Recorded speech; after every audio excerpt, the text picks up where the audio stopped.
Alternate route घ्या. Alternate roots असतातच, असं कधीच होत नाही की आता मी गेलो तो भिंतीवरच धडकलोय, मला जायला जागा नाही. भिंतीच्या जवळ गेल्यावर कळते की असा बाजूने रस्ता जातोय. तो बाजूचा रस्ता घ्या. एखादं वर्ष गेलं म्हणून अजिबात चिंता करण्यासारखं काही नाही.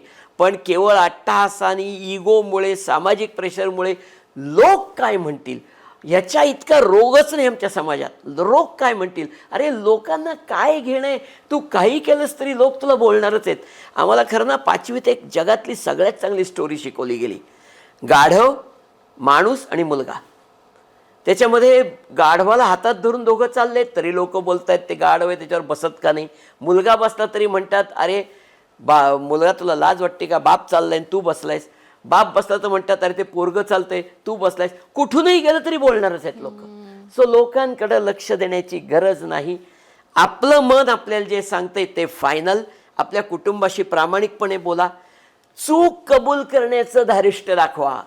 माझी चूक झाली हे म्हणण्यामध्ये लाजण्यासारखं काही नाही. आपोआप पुढचे मार्ग सोपे होतात आणि ते पटकन सगळ्यांना ॲक्सेप्टेबल होतात.